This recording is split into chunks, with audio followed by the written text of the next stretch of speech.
Donc lorsque je flingue, c'est toute ma putain de nation qui flingue avec moi. Tu vois ce que je veux dire?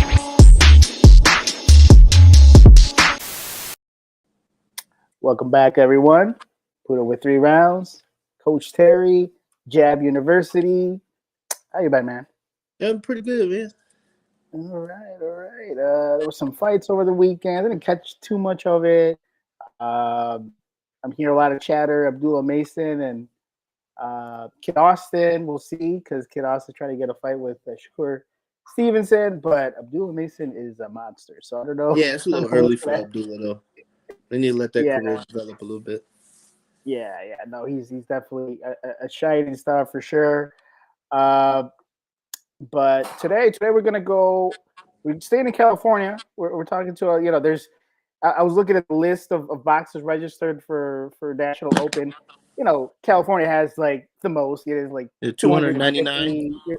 Yeah, see, it's something like that. So every time there's a tournament, California is well represented.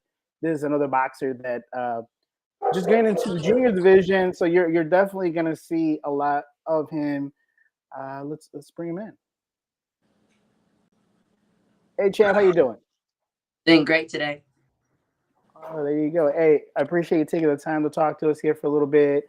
3 rounds live is just solely focused on the amateur boxing, which is where you are really flourishing. You're doing a lot of good things, and we want to get into that.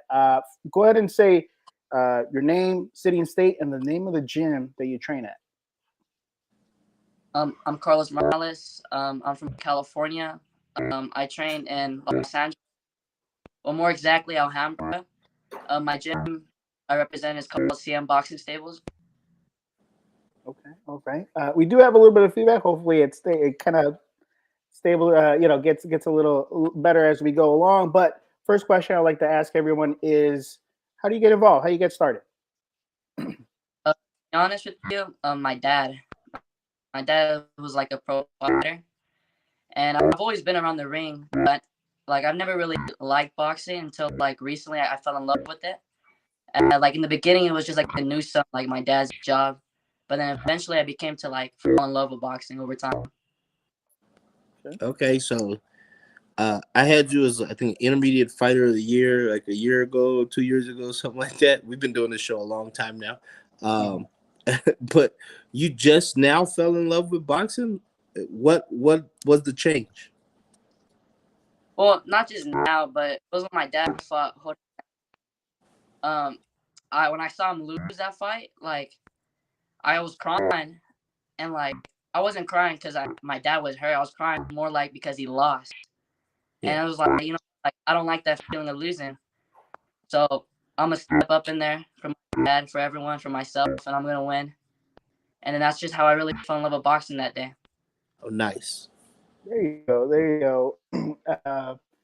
It's kind of like you getting the torch getting passed out to you. I think you have the same nickname as well. I'm assuming that's purposeful.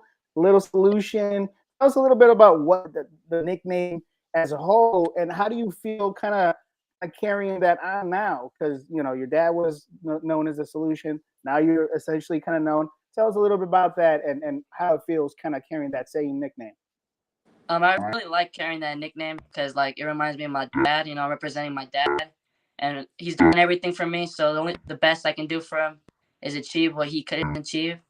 And a Little Solution, well, it's gonna be the solution soon though. Oh yeah, you is getting bigger. You gotta drop the little. Yeah, you gotta drop that. So what's your favorite part about boxing? I get it. Your dad boxed. Now you take the helm, but like, what's your favorite part about it? I have two favorite parts about boxing, and that's hitting people and winning. Because I hate losing. I like both. Two good favorite parts.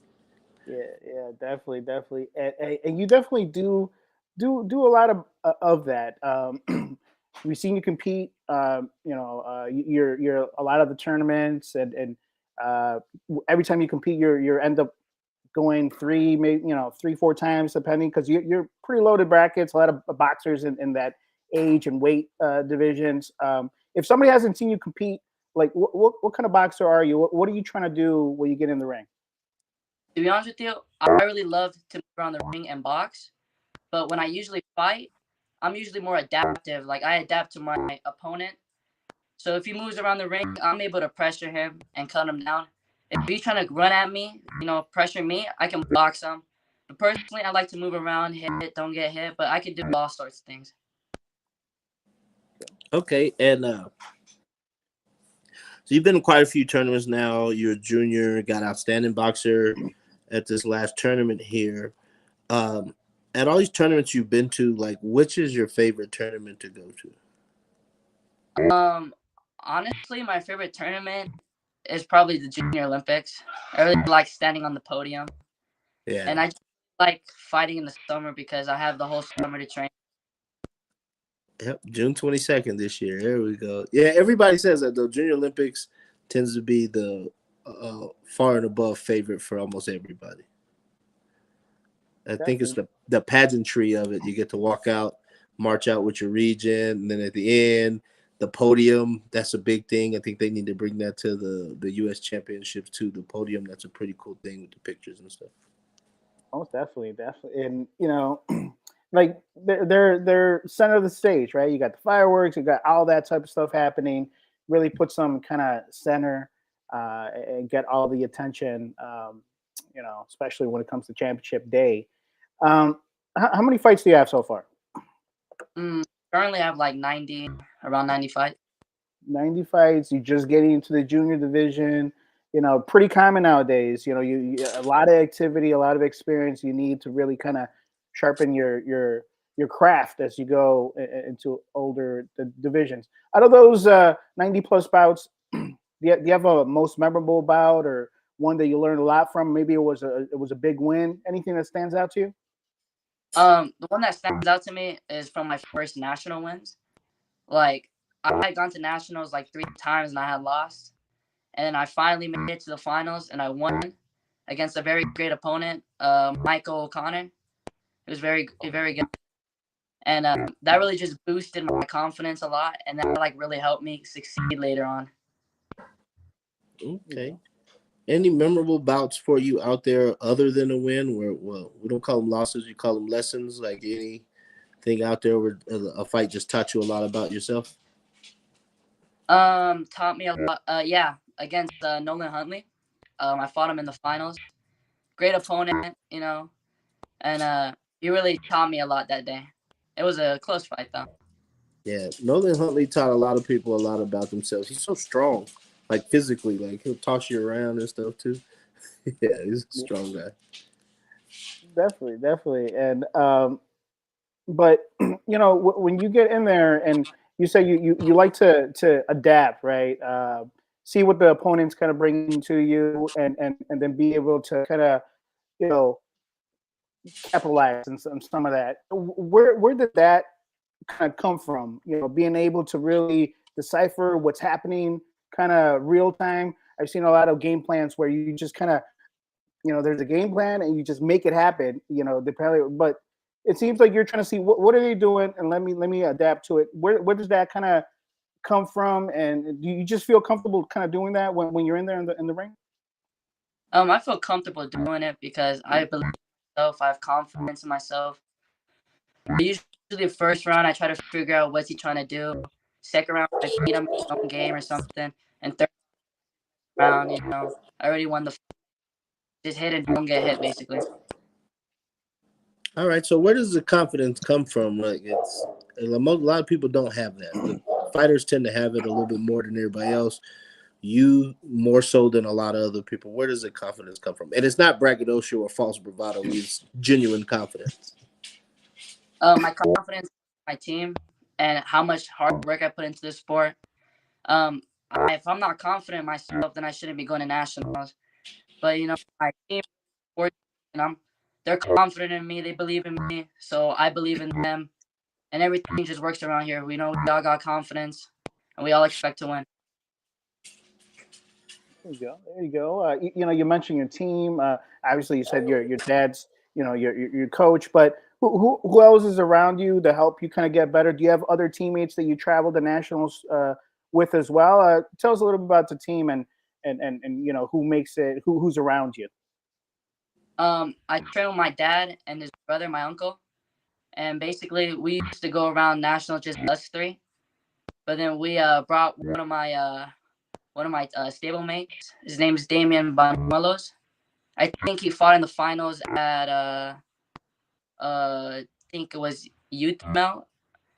It was against that kid who graduated high school like at 14. Forgot his name. Joseph Joseph Wingate. Wingate. Yeah. Bottom, yeah, in the finals, yeah. There you Okay, go. so with the parent coach, right? A lot of us, it's a big thing in boxing now. We've got dad coaches, which seems to be a large amount of coaches, but we even got mom coaches out there now too that are actually doing really, really well. But like, what's it like having the guy with the same name, same nickname, same everything, same looks in the corner with you? Like, what's this journey been like in the father-son endeavor?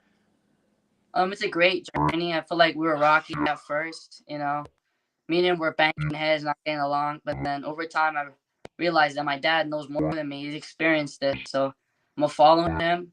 And if I don't think something's right, I'm gonna tell him and try to explain to him. And usually he debunks me. But yeah, basically that's what it usually is. Oh yeah, dads were wise people. Kids choose just not to listen to us. Yeah. It kind of happens, right? You kind of bump heads a little bit, but as soon as you kind of smooth that out and really kind of find a nice kind of balance, that's when a lot of good things happen, right? Because I mean, he's been in there. It's another thing that the coach, somebody that maybe was not competing, but him being in there gives you that different perspective, the different look, that might help you get through, especially when you're in there alone. You have to bite down sometimes and try to make it happen. And I'm sure you'll see that more often as you continue in your journey. Real quick, this is three rounds live, number 177, talking to Carlos Morales out in California. Currently number one at 106 junior division. Just went out to Lafayette and did his thing. Competed 4 times, 4-0. Got the gold and against some very, very tough boxers. Walk us through that tournament. I want to say it was your first tournament at junior. Is that right? It was. Okay, so did anything? Maybe it's you continue facing the same boxers, but was there a little bit different going into your first junior tournament? And then just kind of walk us through the tournament because you ended up competing 4 times. Yeah. I don't think it was really that different. I feel like everyone who was seeded was like my age, and that tournament was tough because I hadn't fought in like 8 months. I hadn't fought since like March. So then I had to come back. First fight, I felt rusty, but I still managed to get the stoppage. Second fight, I got my rhythm back. I was boxing beautifully. I won that one unanimous. But then Chapman was a very great opponent, very tough. It was like a chess match in there. And I did my thing. He did his thing. I came out on top. And then I had to fight another tough opponent right after, Micah Rankin-Higgins. That boy sure is tall. That boy, he wanted to bang. Yeah, he is tough. But I just wasn't gonna lose, no matter what. I was gonna do whatever it takes to win. You know what? Real quick on Micah Rankin-Higgins, shout out the Real Deal out there doing their thing.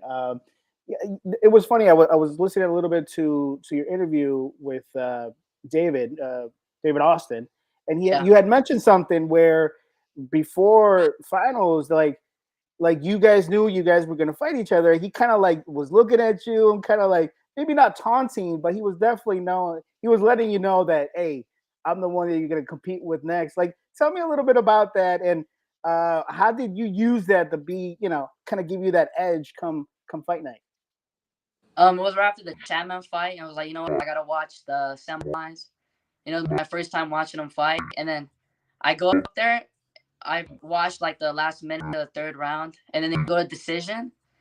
I just see him looking at me and waving at me and like taunting at me, which really made me giggle because I was pointing at me and he was like nodding his head, and I just found that very amusing. I like that.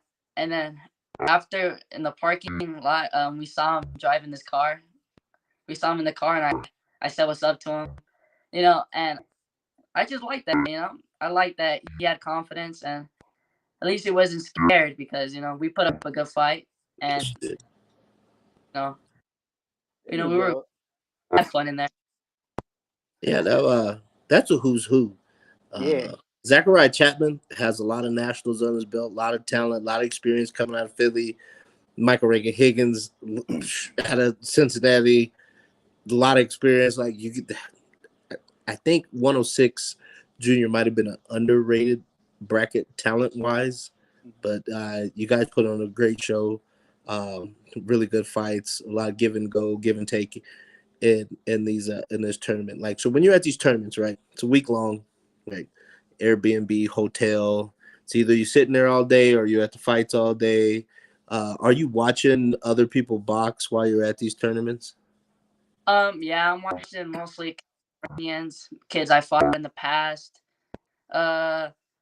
I really like watching Marcus Luther a lot. I really like Spada. Everybody does. Yeah. Great talent.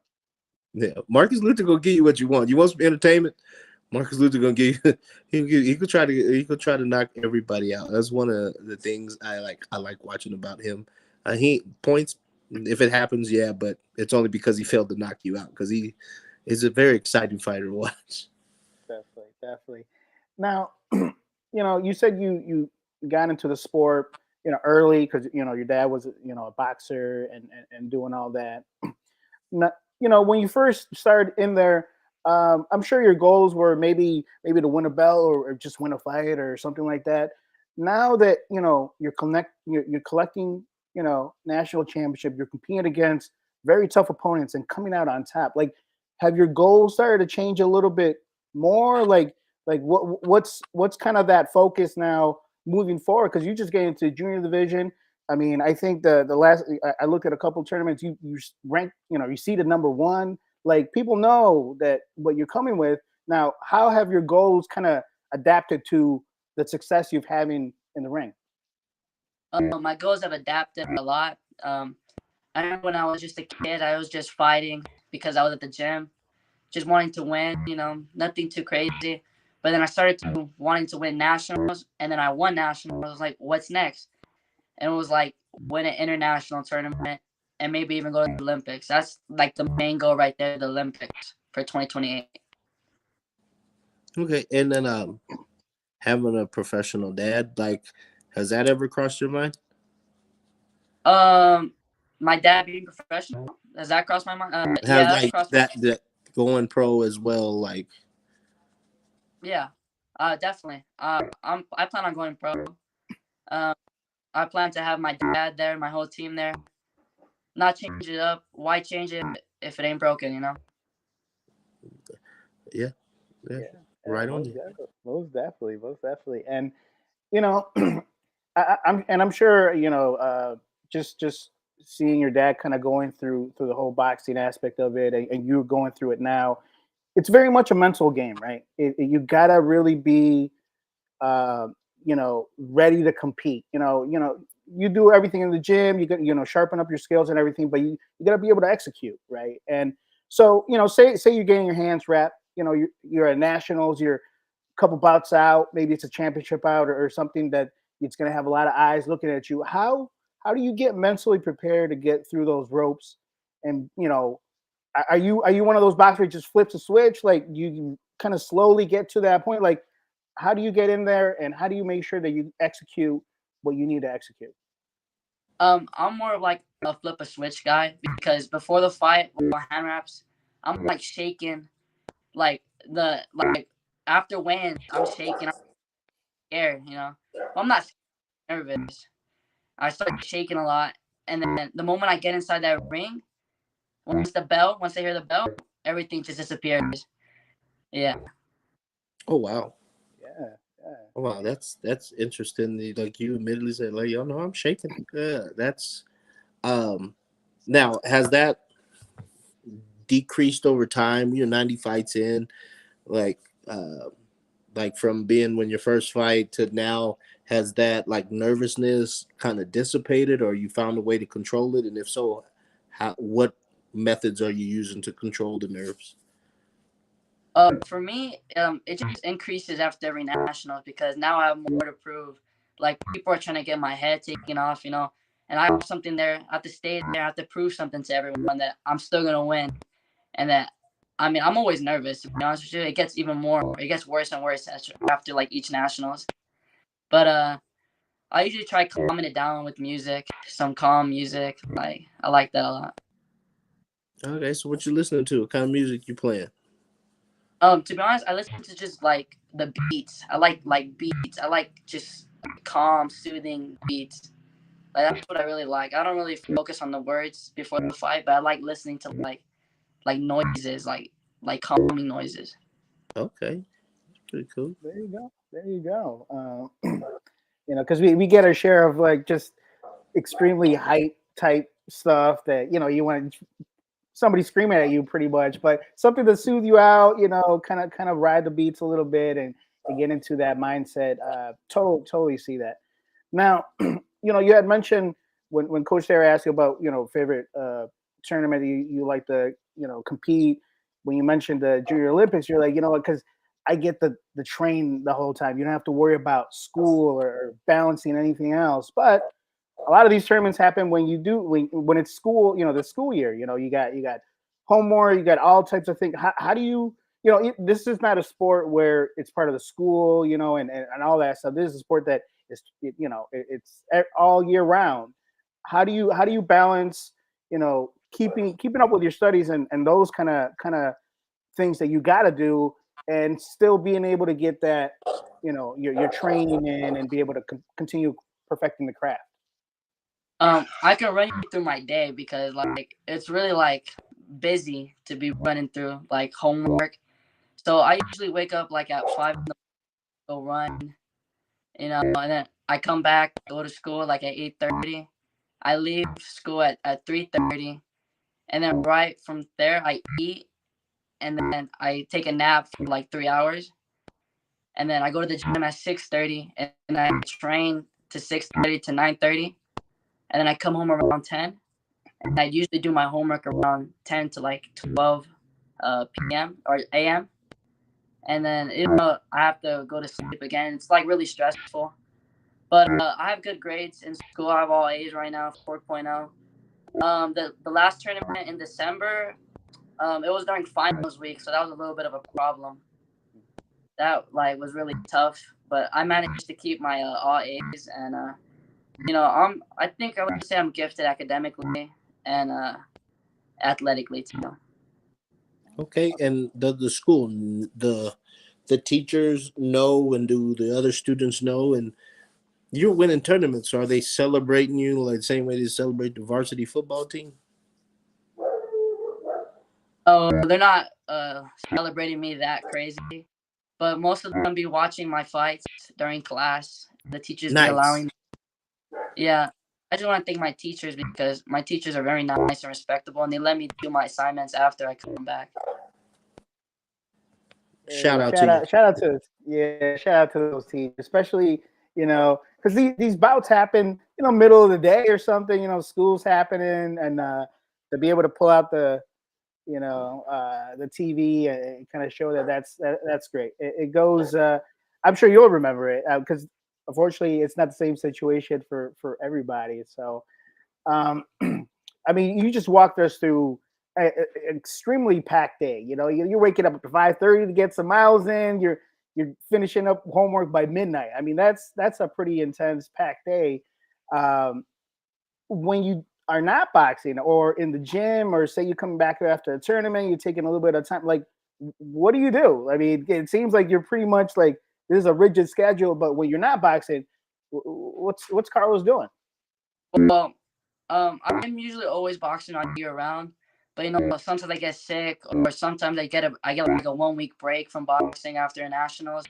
And to be honest with you, I'm usually just sleeping in bed, maybe hanging out with some friends, and that's like the only time I'll be able to hang out with them outside of school. And then the moment that's over, I'm like, I'm sorry, but I can't hang out with you guys. I can only hang out with you guys in school now. I have to like lock in to boxing right now. Okay. And has that always been the routine, or did that become a routine as you get older? You know, elementary school, you're in the same class all day. Middle school, you're starting to go different classes. School's a little bit harder, more strenuous. Has that always been the routine? Hey, buddy, I can't kick it with you. Or did you kind of pick that up as you matured in the sport? I picked it up when I more matured in the sport during like middle school when the assignments became harder and I had more classes. Then I had to really be stuck doing homework instead of hanging out with my friends. So I just had to cut them out. I only hang out with them during lunch, you know. But I don't regret it at all. I want to be the best, and if it's what it takes to be the best, then I'm gonna be the best. All right, now. There you go. There you go. So, um, you know, winning nationals in December, from junior on up, you get the opportunity to go to camp. I think for juniors is in Chula Vista, or it's like an introductory type camp. I don't know if you have any information just yet, but I'm sure it'll come up. And what do you expect? Are you expecting anything? Are you looking forward to it? Because you'll be out there for about a week, and kind of soak in, and more than that, you're putting yourself in front of coaches and staff that will be around when you're youth, or elites, and it's good to just name recognition, right, face recognition and stuff. But what are you expecting now, knowing that when in December when you won, that opens up the doors of being a part of Team USA, at least in the junior level? My teammate went there last year, so I kind of have a gist of what's gonna happen, and I was really excited that I was able to get the chance to go to the camp. I expect like lots of things to happen. I expect to get to know people, make connections, and those are the people I'm going to be seeing while I'm in the USA team. Okay, so uh you've got quite a bit of experience, and are you still able to compete? I know LA's busier than everywhere else as far as boxing goes, but are you still able to compete in like the smokers or local tournaments, or is it all just national work for you? And then you said you took an 8-month break from competing before this nationals. Like, what are you doing in the meantime? Like, are you going out driving around getting sparring? To be honest with you, I only spar like a few weeks before nationals, and the only times I ever fight is during nationals. So I haven't been getting as much fights as I used to because I find no point of going to shows because I'm not going to get a fight. And then when I took the break, all I was doing was just training, and then I was supposed to go to the summer, but then I had to go to Mexico because it was my great grandma's 90th birthday, so I had to go over there, instead of the nationals. Shout out to grandma. Yeah, most definitely. um, One of the things that being out in California, you're able to travel the Mexico, and they usually have tournaments and all types of things happen. I think you participated in one of Mexico's kind of biggest tournaments out there, Guerra en la Frontera. Tell us a little bit about that. Wait, It looks like he's frozen. I think he's frozen. Let's see if it comes back. But yeah, you see him. He's a talented kid, man. The talent, like you said, Junior 106 is gonna be pretty intense, man. Sakurai Chapman, Mega. Yeah, when we did the breakdown, we were just so focused on Elite 112 at the Olympics, then Youth 125. Junior 106 was hot, and we kind of we didn't give it the credit it deserved right there. Yeah, and it'll be interesting to see. Next week we'll start looking at some of those brackets and some of doesn't those seem like a lot of numbers are at this tournament coming up. Right. Yeah. The numbers were definitely less than what you usually tend to see. And it's post Olympic trials year, so that always that first tournament kind of died down. You got a lot of people turning pro. Looks like Jordan Fuentes has registered for New Mexico though, so that's an interesting move there. Very, and you might see that on the women's side where you win the trials, return to Right. the amateurs. You don't ever see that on the men's side. You know what I mean? Unless you really, really want to be an Olympian. Granted, he didn't have the opportunity because that spot's already taken up. But him coming back to the amateurs, that's interesting. That's definitely interesting. I'm gonna see if I can reach out. And I'm pretty sure there's some money out there for him now. You won the trials. He had a great showing. Even Great show. Navarro, who got signed. Yeah. Oh, hey, welcome back, man. Hey, you're back. I'm in Mexico right now, so my internet's kind of bad. Okay. There you go. International. You know- We're an international show now, Puto. Yeah. Hey, there we go. Shout There out we to Carlos go. for that. For real. And I was just asking about that. I think you competed at the tournament, Guerra en la Frontera, Mexico. It's a pretty big tournament out in Mexico. Tell us about the experience. Were the styles different? How many times did you compete? How did you end up doing? Just let us, tell us a little bit about that. The first time I fought nothing but Americans, which was kind of sucked because, I was there to get some Mexican experience. But I fought tough opponents there. I fought David Garcia. I fought Medrano. I fought some great fighters, and I won. My second tournament, I only fought nothing but Mexicans, which that was interesting. Um, I I liked fighting them because they just came forward, and I was able to work on that because I really like boxing a lot. My third fight was crazy because I was winning the fight for sure, and then it goes to decision and to split decision when I won every round. I outboxed them, and I'm guessing the judges over there, they like more aggressive fighters. He's not too far behind the judges over here. Yeah. And since you touched on that a little bit, how do you take some of those decisions that that you did real good, and then they got the decision, and it's like, wait, it goes the other way. How do you take those? Because unfortunately, it does tend to happen at any tournament. It sucks. Usually when that happens, I'm in a state of shock for 10 minutes, and then my tears start rolling because I don't like losing. I feel like I should have got the W. So of course I'm gonna be mad. I'm crying angry tears. Yeah. And so, what is your dad telling you? You got to go back home with that, and you did everything he asked. You think you performed well. Well, you performed well. Is he consoling, or is it still some coaching, or is it forget about it?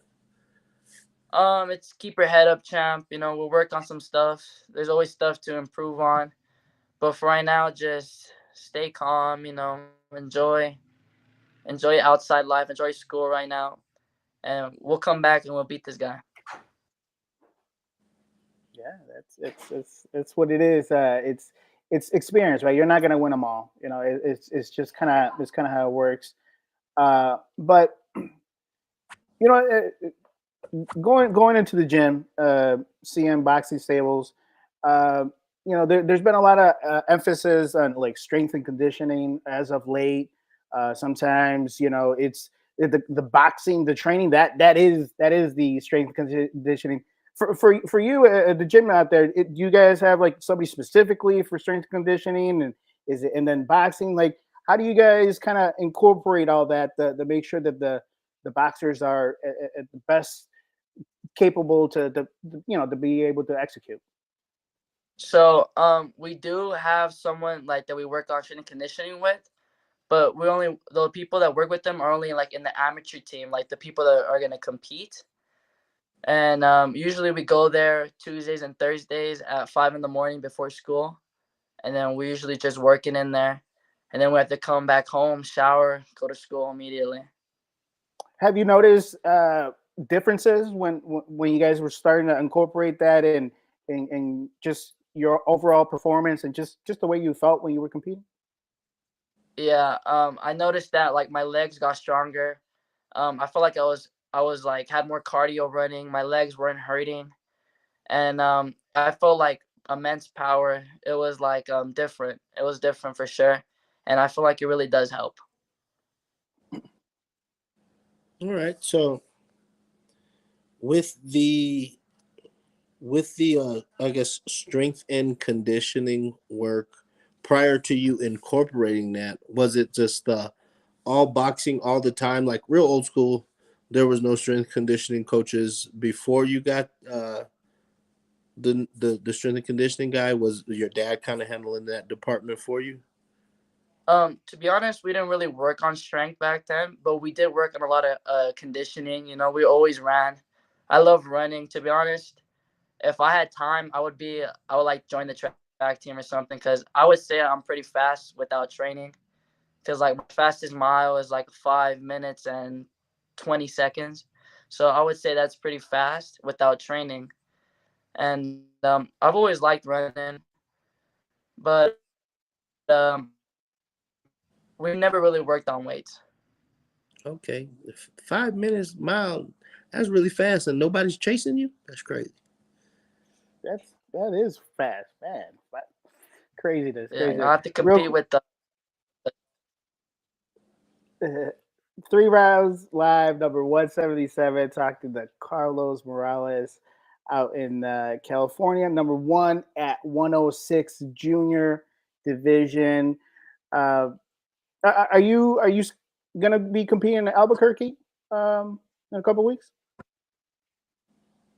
I am right now. I am fighting in a tournament in Mexico, to represent the state of Hidalgo, so Okay. that I can fight nationals and maybe even join the junior male Mexican team, so I can go over there to Europe and fight to get that experience.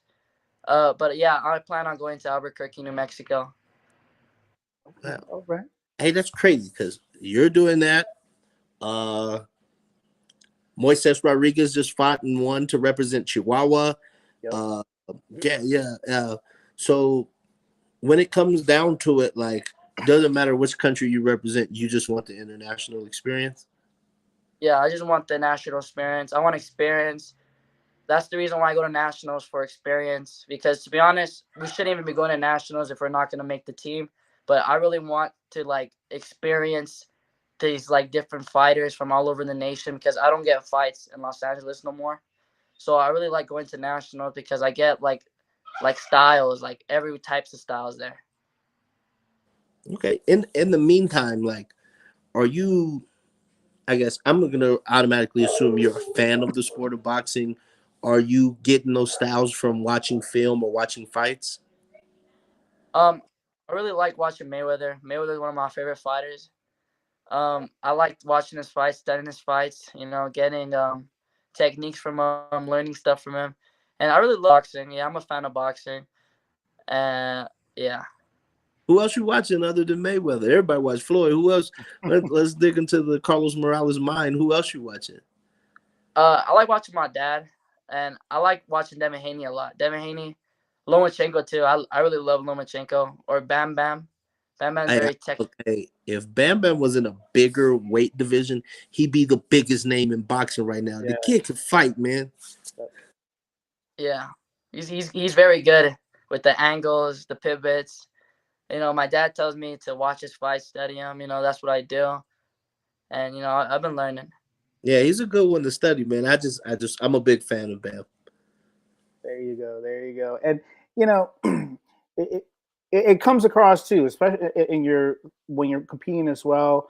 You know, you're right there in the pocket, but you're doing little moves and little things that you know put you in the right position. The you know the counter or move out of the way or whatever it is. It's a lot of stuff that you can see that you've been studying and kind of honing and showing it on display now. So you're getting all this knowledge, you know, from your dad and just your experience. I mean, do you see yourself being a coach down the road? Like, do you think you can, you know, give all that knowledge and share it with the next generation? Um, to be honest, I don't even know how my dad coaches me.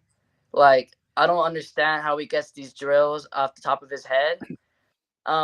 I'm thinking more that I just bring my fighters to my dad and let him coach them. But maybe when I get older, I might realize like that I should be coaching. I might know what to do then. But right now, I don't think I have any plans for coaching. Maybe Yeah. just work out with them. That's so I'll bring it bring up to my dad. I just bring up to my dad. It's all Yeah. good because you're getting all that knowledge, and down the road after you get you're undisputed for 5 years or whatever, then you'll probably come back and say, okay, let me share the knowledge to the young kid. All Yeah. right. Hypothetical question now, Carlos. You can fight any boxer in history to test your skills against, no matter the weight class, but in their prime. Who are you going against? Am I old or am I still Your little? prime. You find your prime, their prime. You want to? He's asking questions. Yeah, your prime versus their prime. It don't matter. Most definitely Mayweather. Okay. Just being in the same ring as them is a learning experience, and I feel like I could possibly pull it off. I gotta Okay. believe in myself. Yeah. I can't Wow. say that I don't believe in myself. Yeah. But he wanted to make sure. How old am I? I can't fight him right now. From 15.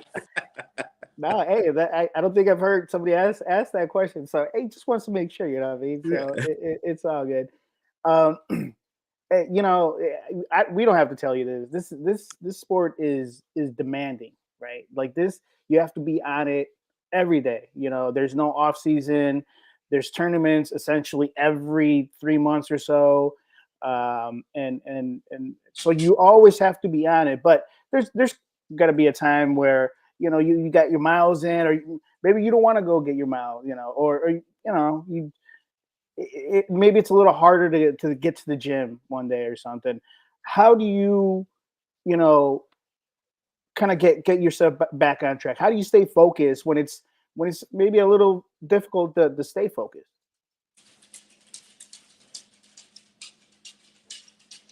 I've never really had a problem with not staying focused because I've always been locked on. I've always been like eyeing the prize because I don't want that one day where I come to school and everyone's like, "What happened, Carlos? You should have won. What happened?" And I really like winning.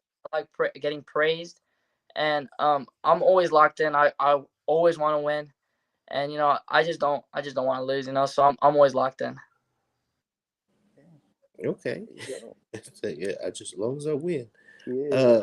So another hypothetical question here, Carlos. If you could sit down, we're not in the ring with these people. It could be a coach, it could be a fighter, a manager, and you could sit down and you got 1 hour to pick their brain for all the boxing knowledge you can. Who are you picking? Cus D'Amato. I'll pick him. That's a good one. That's a good one. Yeah, I'm telling you. No, he knows Oh, his and head. why Cus D'Amato? I want to learn more. Like, I want to pick his brain because, like, he made like great fighters. I want to see like what he saw in those fighters. How he trained them. What do you really look for in a fighter, so I can try adding that to my skill set. And I really want to learn how he does like that head movement and Oh, the stuff like Prince. that. And yeah, the peekaboo. Yeah, I really like Cus D'Amato. He's a essential part of boxing history because he trained one of the best, one of the most influential, Tyson. So I really feel like I would like to pick his brain about boxing. Well, if you ever get a chance to go to Memphis, Tennessee, and Bartlett, little town outside of Memphis, one of the guys Cus D'Amato trained prior to Mike Tyson, named Joey Hadley, is out there, and he teaches the peekaboo style. So if you ever get a chance, it's still out there. Hey, All right. there you go. A gem right there to everybody out there to try to get out there and get, the knowledge is out there. You just got to go out there and look for it, And so, um, you know, your generation, junior, younger boxers like yourself are probably experiencing this more because now you started to see boxing being used, maybe not like it was back in the day where it's kind of you got all these influencer boxer people that think they can fight or box, and now there's companies, promotions that are giving them a platform to actually go and perform, even though they've been in the gym for a couple of weeks or something. Uh, you're a boxer that you just told us, you're in there every day. You're up at 5 in the morning. Uh, do you do you have any opinion one way or another from somebody maybe using the sport uh, just to kind of get that recognition or whatever versus somebody who's really putting everything into it to become a world champion? Do you have any thoughts on this kind of generation that's kind of growing up along with you guys? I think it's good and bad at the same time because it's good because it's bringing in crowds. Because recently there hasn't been as many great fights, so boxing was kind of dying, and then these celebrities came, and they kind of brought it back.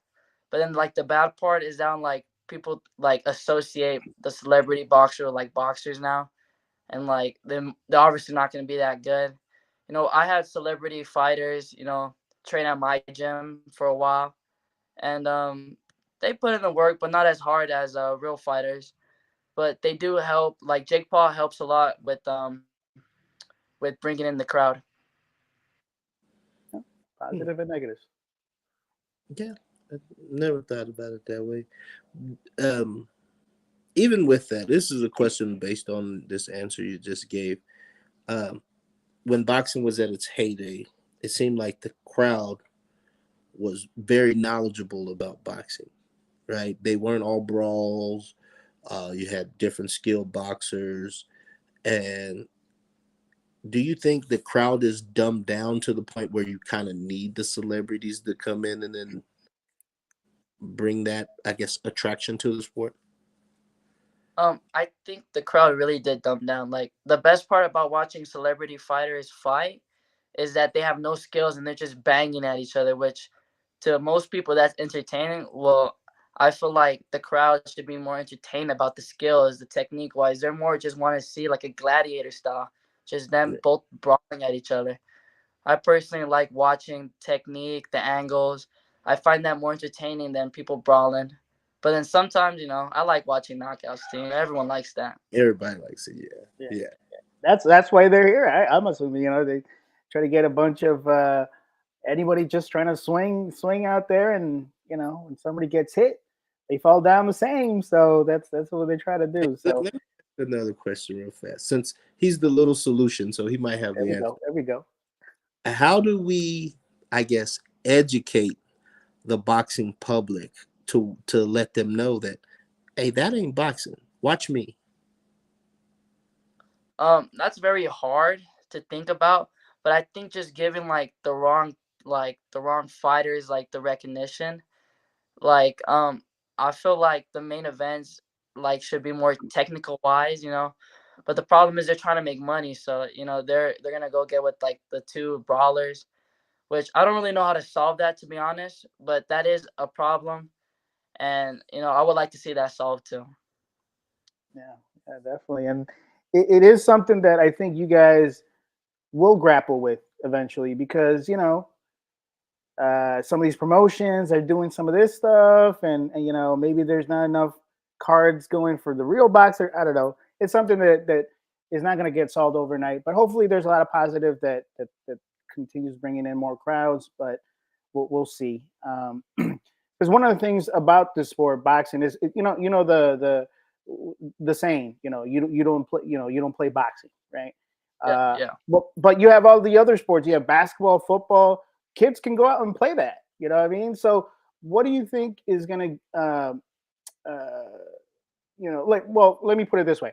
Say you got a kid coming up to you, 8 years old or something, maybe thinking about boxing, maybe thinking about starting it, uh, what do you think?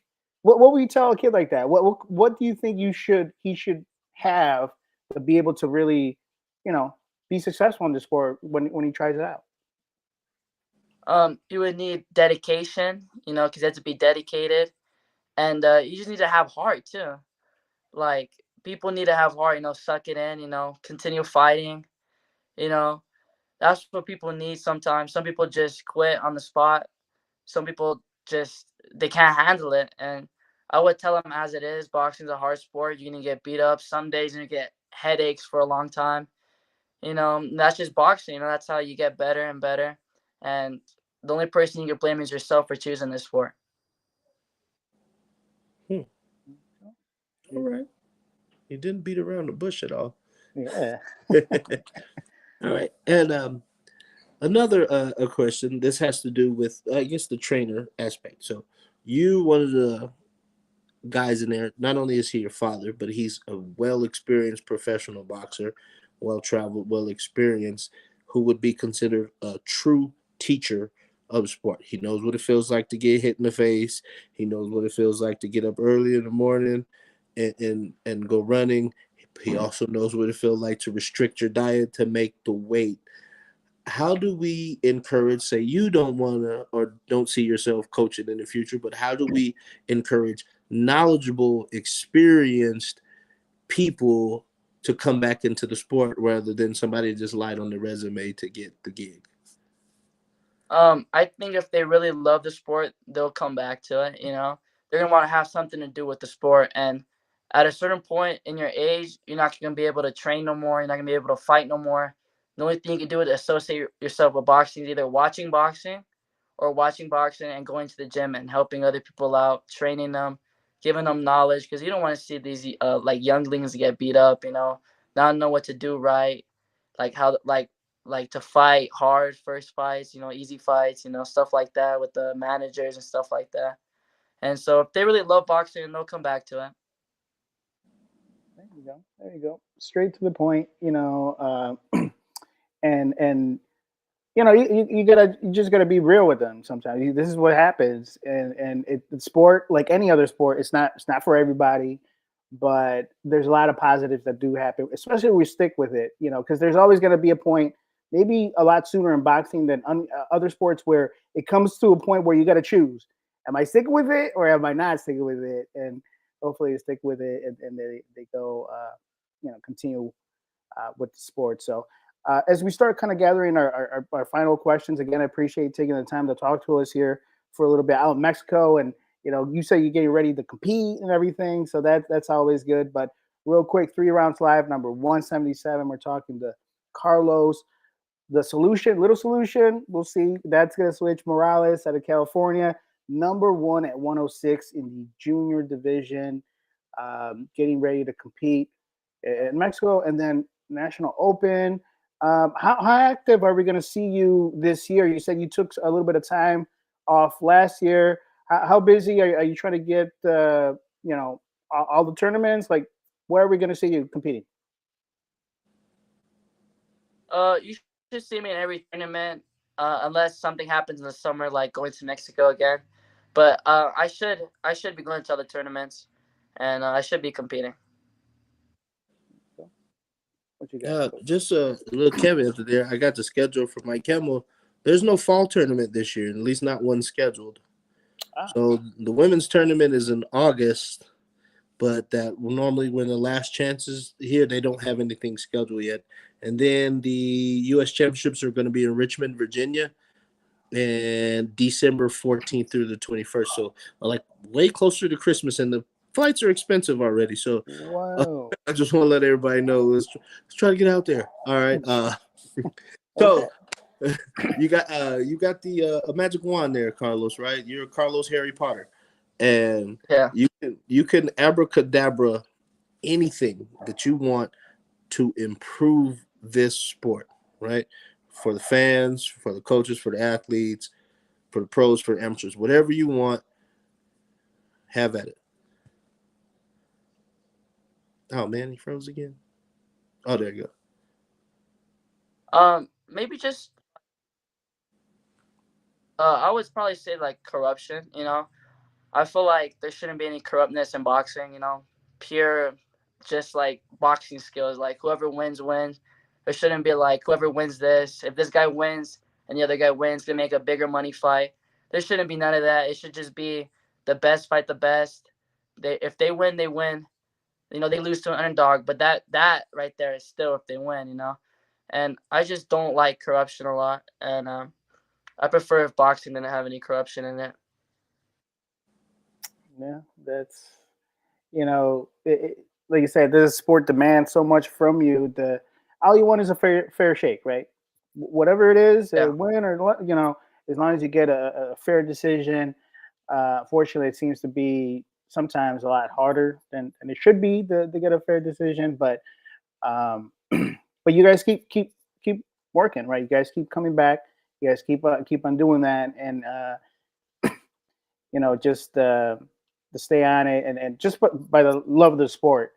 Uh, and when I shared that we were going to have you on, I saw some people mentioning or sharing all that. It seems like there's a lot of community support behind you, right? Obviously, your dad. A lot of people know your dad, but you starting to kind of become your own boxer, right? Your style is really kind of flourishing, and you're just a junior. But how does it feel just having that support? A lot of people want to see you win. Um, I love that support. That's what fuels me. That fuels my confidence. That pushes everything. Like if I didn't have people supporting me, I probably would not have made it as far. But since with everyone supporting me, I'm able to believe in myself. And they really helped me achieve things that I never dreamt of, or that I dreamt of achieving that I never thought I could do. There you go. There you All go. right, man. How do people follow this journey? Are they on on Instagram, TikTok, Facebook? How do we follow you? I'm on Instagram at little_solution09. That's where you guys can follow me and support my journey. Join the community. Come support me. Be part of the road to success. That's what's up. Yeah, I like that. There we go. There we go. Well, go ahead and give out those shout outs, those thank yous to everybody that has helped you, in your journey so far. I want to give a shout out to my school for allowing me to go to tournaments. I want to give a shout out to my parents, for birthing me, and letting spending money to go to nationals. I want to thank my stablemates for being able to support me, because that's a big influence right there. I want to thank my sponsors. I want to thank everyone that believes in me and helps me in this process to be one of the best in the nation.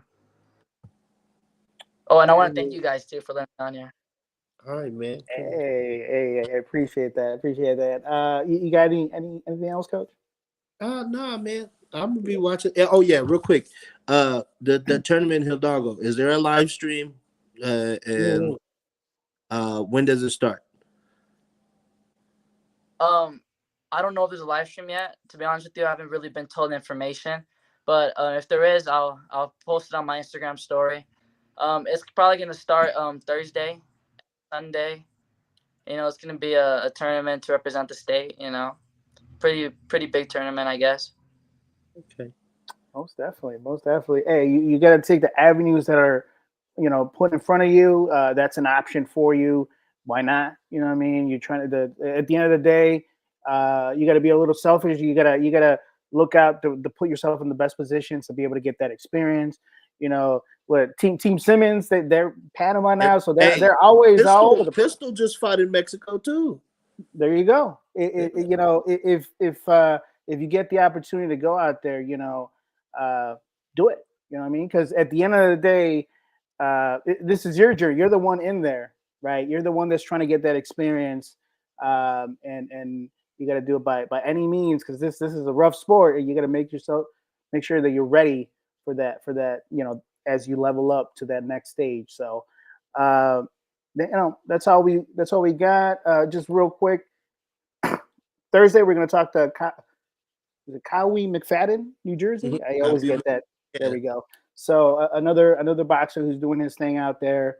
But Carlos, that's it's the knowledge of what that boxing knowledge comes out. I love seeing you compete. The style, it's really refined. You saying that you like the box. You can see that. But you don't mind banging in there. I mean, you throw those hands. You know what I mean? So it's a nice mixture. It's you get a glimpse here and there when you're competing of what is the potential moving forward, and it's always exciting to see. So shout out to your dad for doing what he does. And if you find some young boxers that want to box, just bring them to your dad, because he's definitely doing something right. So definitely shout out to that. And that's all we got. Anything else, Coach? You good? I'm good, man. I got oxtails and collard greens in here, man. I'm finna eat. Hey, you do your thing out there in Mexico. We'll make sure to follow. If you do find some sort of link or something, please do share it, because we would like to see, cheer you on from out here. And who knows, you might be, you representing here, representing over there, wherever it is. We'll make sure to tune in. Once again, 3 Rounds Live, number 177, Carlos Morales, our guest, number 1 at 106 Junior. If you missed any of the interview, it will be posted, so you go back, rewatch it, see some clips, see what makes Carlos, Carlos, and that's all we got. So we'll be back Thursday. Champ, Coach, we'll see you guys then. Take care, guys. Bye. Bye-bye.